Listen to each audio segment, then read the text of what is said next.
Alors, étude du Tanya, on est le 9 Sivan. On attaque maintenant le chapitre 2 du Shara Yehud Ve'emuna, qu'on a commencé précédemment, dans lequel on avait expliqué, Admour Hazaken nous a dit que la parole de la création est une parole qui, en fin de compte, maintient la création à chaque instant. Ce n'est pas simplement une parole qui a été dite au début de la création, mais c'est quelque chose qui est là en permanence pour faire exister tout ce qui existe. Alors, ici, maintenant, le Admorazaken va d'abord, premièrement, dire que ça répond à une forme erronée de pensée, une philosophie fausse, qui comparerait l'acte de création à un créateur qui créerait, par exemple, un instrument, un forgeron ou un potier, qui fabriquerait un instrument, puis après, il ne serait plus attaché à cet instrument, il s'en retirerait. Alors, ici, la Torah et la Kabbalah, plus exactement, nous expliquent que non, l'acte de création, yesh mi'ayin, ex nihilo, est en fait quelque chose qui est en permanence renouvelé. Pourquoi? Parce que c'est ça qui fait exister tout en permanence. Effectivement, l'image que donne le Admor Hazaken, il dit, finalement, on a déjà vu un petit peu cette idée-là au moment de la traversée de la mer Rouge, Kriyat Yam Souf. Alors, bien que c'était un très grand Ness, il va nous dire que c'est un Ness, un miracle, pas aussi important que le miracle de la création elle-même, puisque le miracle de la création, il est vraiment à partir de rien d'existant. Alors que le miracle de la traversée de la mer Rouge, c'est un vent extraordinaire qui a empêché l'eau de redescendre. Et si ce vent n'a pas transformé fondamentalement la nature de l'eau, puisque la nature de l'eau normalement est de tomber, mais le vent a empêché l'eau de tomber. En revanche, si ce vent était parti ne serait-ce qu'un instant, l'eau serait retombée. Alors, pourquoi? Parce que ce n'est pas dans sa nature de tenir droite comme des pierres. Mais pour la création, c'est exactement la même chose, dans le sens où, si à un seul instant, Dieu enlève sa volonté, enlève cette parole de la création, eh bien la création s'effondrerait sur elle-même dans une espèce de néant.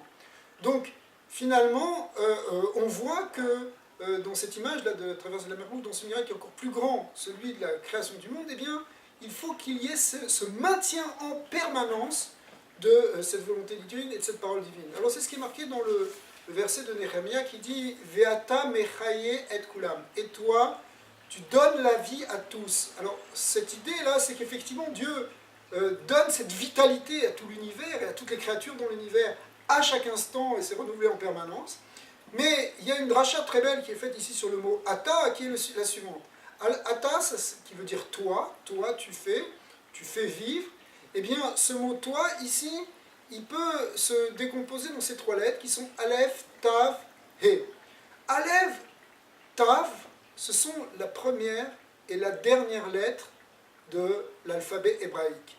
Or, on a vu que ce sont justement les lettres de la création, qui sont en fait les lettres de l'alphabet hébraïque, dans toutes leurs permutations, qui permettent de donner la vitalité ou de donner l'existence à chaque partie de la création, à chaque créature. Alors, effectivement, c'est ce qu'on retrouve ici aussi, dans ce mot Aleph Tav, qui veut dire les 22 lettres de l'alphabet. Ensuite, la lettre He, et fait référence à, la lettre E est très spécifique dans l'alphabet, elle fait référence à ce qu'on appelle et ça vaut 5 en Gematria, c'est la valeur numérique de la lettre E, c'est 5, et ça fait référence aux 5 Motsaot Tapé, les 5 manières de prononcer les lettres. Et en fait, il y a 5 groupes de lettres dans l'alphabet, qui sont les lettres qu'on prononce avec le palais, les palantales, avec la gorge, les gutturales, avec les dents, les dentales, avec les lèvres, avec la langue. Alors, ces 5 parties de la bouche permettent de faire sortir les différentes 22 lettres, il y a donc des groupes de 5-6 lettres à chaque fois, qui permettent de prononcer. Donc finalement, on retrouve dans le mot « ata » une allusion aux 22 lettres, encore une fois, et à la manière de les prononcer, qui sont donc la parole divine, le verbe divin qui donne la vitalité à tout l'univers. Alors, c'est pas simplement qu'il donne la vitalité à tout l'univers, c'est aussi par cette parole qu'il se révèle aux prophètes. Les prophètes nous disent qu'ils entendent directement la parole de Dieu. Enfin, ça dépend évidemment des niveaux de prophétie.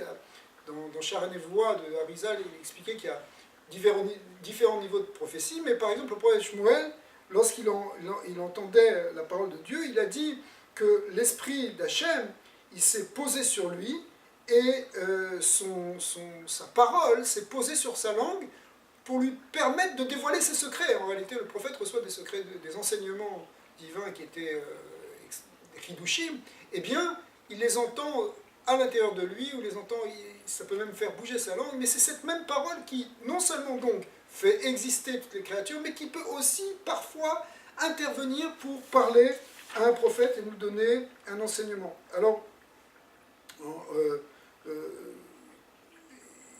il y a ici quelque chose qui est fondamental, donc c'est encore cette puissance de cette parole divine qui est renouvelée en permanence et qui peut s'adresser aussi aux êtres humains avec différents niveaux évidemment.